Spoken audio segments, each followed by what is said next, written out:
আসসালামু আলাইকুম ওরহমতুল্লাহি বারাকাতুহু। বিসমিল্লাহির রহমানির রহিম।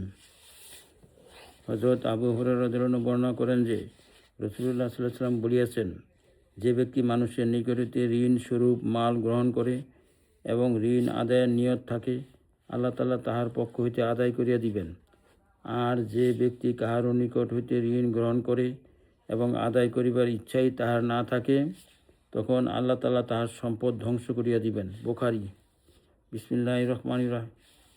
ফায়দা: আল্লাহ তাআলা তাহার পক্ষ হইতে আদায় করিয়া দিবেন, ইহার অর্থ এই যে আল্লাহ তাআলা ঋণ আদায়ে তাহার সাহায্য করিবেন। যদি জিন্দিগিতে আদায় করিতে না পারে, তবে আখিরাতে তাহার পক্ষ হইতে আদায় করিয়া দিবেন।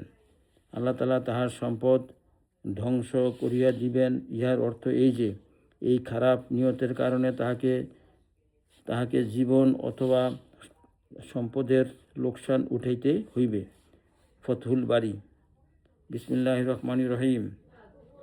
হযরত আব্দুল্লাহ ইবনে জাফর রাদিয়াল্লাহু আনহু বর্ণনা করেন যে রাসূলুল্লাহ সাল্লাল্লাহু আলাইহি ওয়াসাল্লাম বলিয়াছেন, আল্লাহ তাআলা ঋণগ্রস্ত ব্যক্তির সহিত তার ঋণ আদায় করা পর্যন্ত থাকেন, তবে শর্ত হইল ঋণ কোনো এরূপ কাজের জন্য না হইয়া থাকে যাহা আল্লাহ তাআলার নিকট অপছন্দনীয়। ইবনে মাজাহ।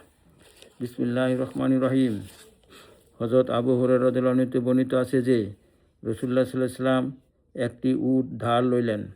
অতঃপর তিনি ধার পরিশোধ করার সময় উহার চাইতে বেশি বয়সের উট দিলেন ও বলিলেন, তোমাদের মধ্যে সবচাইতে উত্তম লোক যাহারা ধার পরিশোধের ব্যাপারে উত্তম। মুসলিম। বিসমিল্লাহির রহমানির রহিম।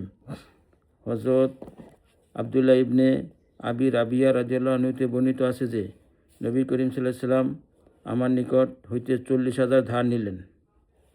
অতঃপর তাহার নিকট মাল আসিল, তখন তিনি আমাকে ধার পরিশোধ করিয়া দিলেন এবং সঙ্গে সঙ্গে আমার জন্য দোয়া করিলেন ও বলিলেন, আল্লাহ তাআলা তোমার সন্তান সন্ততি ও সম্পদের মধ্যে বরকত দান করুন। ঋণের বদলা হইল উহা আদায় করা, আর ঋণদাতার প্রশংসা ও শুকরিয়া আদায় করা। নাসাঈ।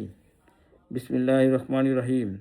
হযরত আবু হুরায়রা রাদিয়াল্লাহু আনহু রাসূলুল্লাহ সাল্লাল্লাহু আলাইহি ওয়াসাল্লামের কথা নকল করেন যে, যদি আমার নিকট উহুদ পাহাড় পরিমাণও স্বর্ণ হয়, তবে আমার আনন্দ ইহার মধ্যে হইবে যে 3 দিনও আমার উপর এই অবস্থায় অতিবাহিত না হয় যে উহা হইতে আমার নিকট সামান্য পরিমাণও বাকি থাকিয়া যায়, শুধু ওই পরিমাণ সামান্য অর্থ ব্যতীত যাহা আমি ঋণ আদায়ের জন্য রাখিয়া দিব। বুখারী।